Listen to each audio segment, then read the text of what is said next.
I'm Anil Kumar. Welcome to my series on calculus. Here is another test paper of my student on calculus. Differentiation, it is a quiz. We'll have 7 questions in this test paper. I'd like you to pause the video, copy these questions, solve them, and then look into my suggestions. So you can see the first 4 questions now. Now here are the other 3 questions. So we'll now discuss how to solve these questions. Let's begin with the very first question, which is differentiate and simplify fully with positive exponents. F of x equals to minus 2x to the power of 4 plus 5x cubed minus x squared. So the derivative of this function using the power rule is minus 8x cubed 5 times 3, 15 x squared. Now pi is a constant and its derivative will be 0. Perfect. So don't write minus 2 pi. The next question is f of x equals to 1 over 2 over 5 x to the power of minus 10. Let us rewrite this. So f of x is basically equal to, so when you rewrite this, we get 5 over 2 x to the power of minus 10 can be written as x to the power of 10. Now it is very simple, right? So the derivative will be equal to 5 over 2 times 10 x to the power of 9, right? Or you can divide this by 5, and 5 times 5 is 25. So we get 25 x to the power of 9. C. Y equals to square root of 5 x to the power of square root of 5 minus cube root of x. Again, we'll apply the power rule. So we have y dash, the derivative of this. So we have square root of 5 times square root of 5 x to the power of square root of 5 minus 1. And here, minus, this is x to the power of 1 over 3. So it will be 1 over 3 x to the power of 1 over 3 minus 1. Now, square root 5 times square root 5 is 5. We get x to the power of square root of 5 minus 1 minus 1 over 3 x to the power of minus 2 over 3. Now we need to write all the answers with positive exponents. And therefore, it should be written as 5 x to the power of square root of 5 minus 1. This is a positive exponent. Square root 5 is greater than 1.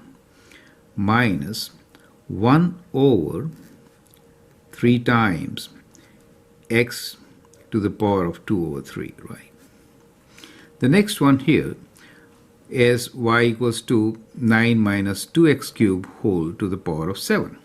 So the derivative of this will be 7 times 9 minus 2x cubed to the power of 6. Now remember to multiply by the derivative of inside function, which is minus 3 times 2, 6 x squared, right? So that is kind of important to remember. So when you multiply now, you get minus 7 times 6 is 42 x squared times 9 minus 2x cubed to the power of 6. Right? So that is direct application of your rules. Here is question number 2. You need to differentiate f of x equals to minus x plus 2 whole square divided by 3 plus 5x to the power of 5. Express answer in simplified factored form. Right? So if you are given a function in the form of u over v, then the derivative of this particular function using the quotient rule will be v square in the denominator, derivative of u times v minus u times derivative of v, correct? So that is the quotient rule which we need to apply. So applying the quotient rule, we get the derivative of this function as denominator square, which is 3 plus 5x to the power of 4, derivative of the numerator, which is now 2 times minus x plus 2 to the power of 1, and derivative of inside function minus, so that is it, right, times 3 plus 5x to the power of 4 minus derivative of this function times that. So let me write down the derivative first.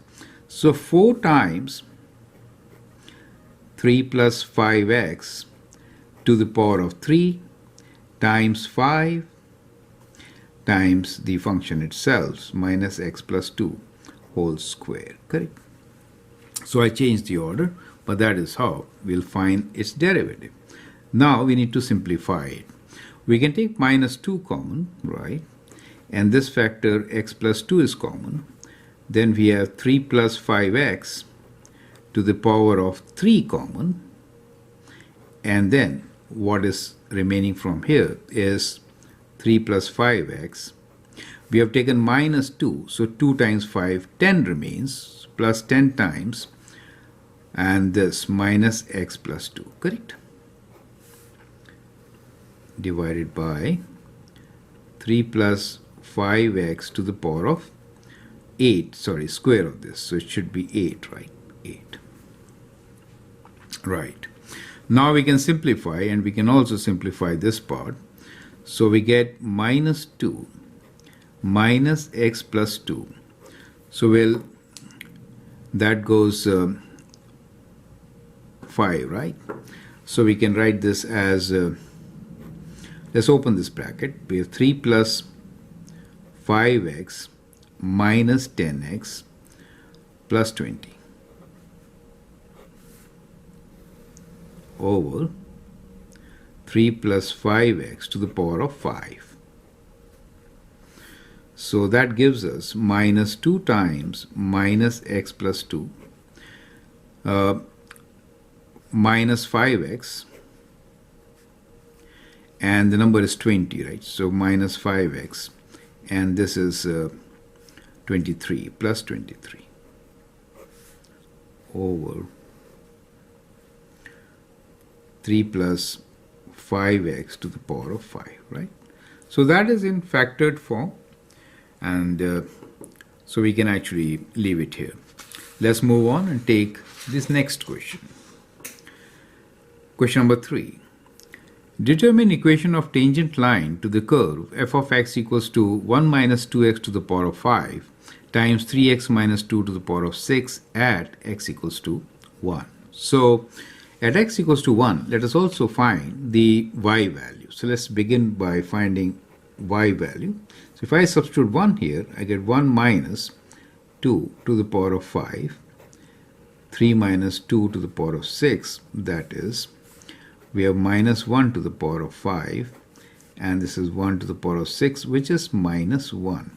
And therefore, the point is 1 minus 1, correct? Now let's find the derivative of this function. Derivative will use the product rule. So here 5 times 1 minus 2x to the power of 4 times 3x minus 2 to the power of 6 plus derivative of this function now will be 6 times, we should multiply by minus 2 also, so okay, times minus 2. Okay.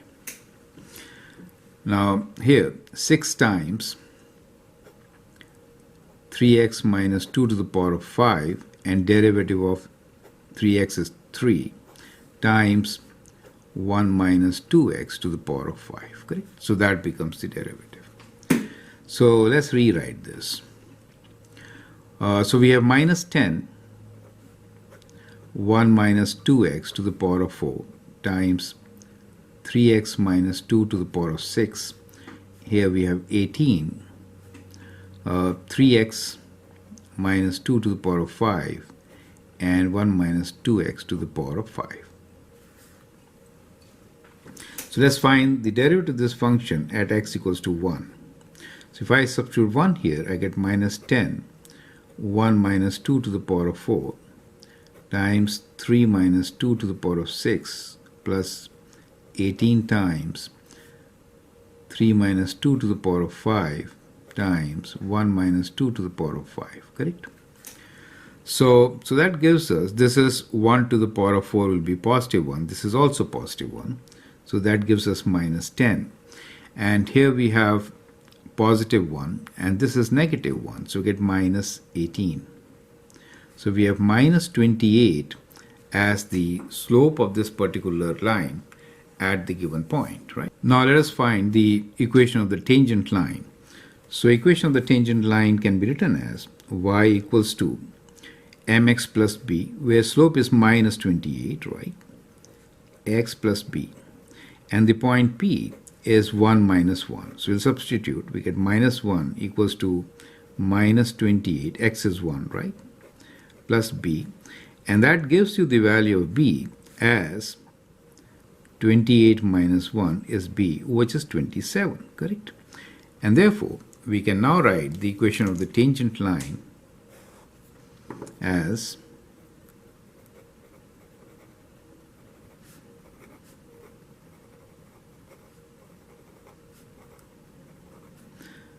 y equals to minus 28x, and that is plus 27. Okay, so that is how we can get this answer. Let's move on and take question number 4 now.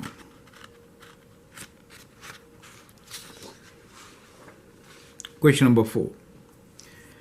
Given f of x equals to 2x squared divided by x minus 4, determine the points where tangent line is horizontal. Determine slope of normal at x equals to 2. Okay, so here again we'll apply the quotient rule. So we are given the function f of x equals to 2x squared over x minus 4. So let's find the derivative of this function, which will be applying the quotient rule. We get x minus 4 whole square. Derivative is 4x times x minus 4 minus 2x squared. Derivative of this is 1. Now we can simplify this. So we get 4x squared minus 16x minus 2x squared divided by x minus 4 whole square, and that gives you 4 minus 2 is 2x squared minus 16x over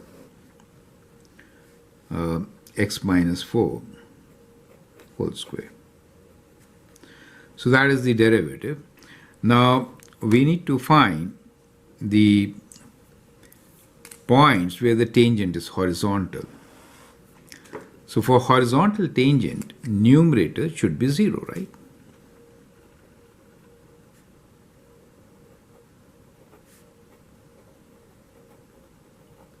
That means the derivative is equal to 0. That means the numerator should be 0. That means 2x squared minus 16x equals to 0, right? So let's factor. We can factor 2x here. So we get x minus 8 equals to 0. So that gives you x equals to 0 and x equals to 8, right? Since we need to find the points, we'll substitute these values and find the y values also, right? So at x equals to 0, y value is 0, right? So if I substitute 0, I get f of 0 equals to 0. And if I substitute 8, then we get 2 times 8 squared over 8 minus 4, right? So which is 2 times 64, 2 times 64 over 4, right? So we can divide this. 4 times 1, 24, 16. So we get 32. And therefore, the points are 0, 0 and 8, 32, right? So these are the 2 points at which the tangent is horizontal to the given function, right? So that is our part A. Now let's do part B, which is determine slope of normal at x equals to 2. So we have the expression for the derivative. Let's find this slope at 2 first. So if I substitute 2 here, I get 2 times 2 square minus 16 times 2 over 2 minus 4 whole square, right? So that gives us 4 times 2 is 8 minus 32 over 2 square is 4, right? So that is dividing by 4, you could say 2 minus 8, which is minus 6, right? 8 times. So we have the slope of tangent at 2 as minus 6. So the slope of normal at x equals to 2 will be what? Negative reciprocal, right? So slope of normal at x equals to 2 is 1 over 6. Is that okay? Negative reciprocal. So that is how we'll get the solution of this question. I hope all the steps are absolutely clear. Let's move on and take the next question now. Now here is an application question, question number 5. The time t in seconds taken for an object dropped from a height of h meters to reach the ground is given by the formula t equals to square root of h over 5. Determine the rate of change of time with respect to the height when the height of the object is 125 meters above the ground. So the formula given to us is t equals to square root of h over 5. Now it's kind of important to understand this, right? So see, this is a constant. We could write this as 1 over square root of 5 times h to the power of half, correct? Now when we say determine rate of change of time with respect to height, that means we need to find what is dt dh. So differentiating with respect to h, we get what? We get 1 over square root of 5, which is a constant, times half h to the power of minus half, correct? That is what we get, which is equal to 1 over square root of 5 times 2, let me write here, times 2 times square root of h. So that is what we get. Now what we need to find is the rate of change of time with respect to height when the height of the object is 125 meters, correct? So we need to now find dt dh when h equals to 125 meters, right?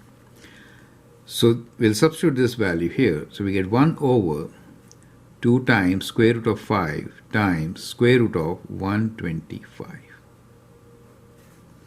which is equal to 1 over 2 times square root of 5. 125 is 5 times 25, right? 5 times 25, or could be written as 5 times square root 5, correct? So which gives us 10 and 5, 50, 1 over 50. So our answer will be dt over dh when h equals to 125 meters will be 1 over 50 time units seconds per meter, right? So that's kind of important to include units in your application questions. Let's move on and take question number 6 now. The line 8x minus y minus 8 equals to 0 is tangent to the graph f of x equals to 1 plus k times x square minus 1 at 1, 0. Determine the value of k. So we are given the line which is 8x minus y minus 8 equals to 0. Let's rearrange. We get y equals to 8x and minus 8. That means slope m of this line is 8, right? Now when we are saying that this line is tangent to the graph, that means f dash x is equal to 8, right? At x equals to 1, right? That is what it means, correct? That should help us to find the value of k. So we get the function f of x as 1 plus k times x squared minus 1. Now here k is a constant, right? We'll treat k as a constant. So the derivative for this particular function will be 1 plus k is a constant. Derivative of this expression is 2x. Now this derivative is actually equal to 8 when x equals to 1, right? So if I substitute this, so f dash 1 is 1 plus k times 2 times 1, and that should be equal to 8, right? So that will help us to find the value of k. So we have 1 plus k equals to 8 divided by 2, which is 4, and therefore k is equals to 4 minus 1, which is 3. So our answer here is that k equals to 3, correct? So that is how we can actually find this solution. The last question here is to determine, differentiate f of x equals to x to the power 1 over 3 times x minus 4 to the power of 2 over 3. Write answer in the simplified factored form. So we'll again apply the product rule this time and get the solution. So we have the function, the derivative of this will be derivative of the first part, which is 1 over 3, x to the power of 1 over 3 minus 1, which is minus 2 over 3. That gives us x minus 4 to the power of 2 over 3, plus derivative of the second one, which is 2 over 3 x minus 4. 2 over 3 minus 1 gives us minus 1 over 3 times x to the power of 1 over 3. Now we have radical exponents. Sometimes it is difficult to factor them. See, you have to do like this. As far as the numbers are concerned, 1 over 3 is lower than 2 over 3, so we'll take 1 over 3 as a common factor. X to the power of 1 over 3, x to the power of minus 2 over 3, this is lower, so x to the power of minus 2 over 3. These powers, negative 1 is lower, so we'll take x minus 4 to the power of minus 1 over 3. Now what remains here is we have already taken the first two terms. Here we have taken minus 1 over 3, right? So we'll add 1 over 3 to this. So we get x minus 4. In this case, it'll be plus 2 times. That term has been taken outside. So x to the power of 1 over 3 plus 2 over 3 will mean 3 over 3, which is x, correct? So that is how we'll factor this. So we get 1 over 3 x to the power of minus 2 over 3 times x minus 4 to the power of minus 1 over 3. And here we get x plus 2x is 3x, 3x minus 4, right? It is good practice to write with positive coefficients, and therefore we get this answer as 3x minus 4 over 3 times x to the power of 2 over 3 times x minus 4 to the power of 1 over 3. Is that clear? So that is how we are going to solve this test paper. Let me thank once again my student for sharing the test paper, and I hope it helps you to prepare better. Thanks for your time and all the best.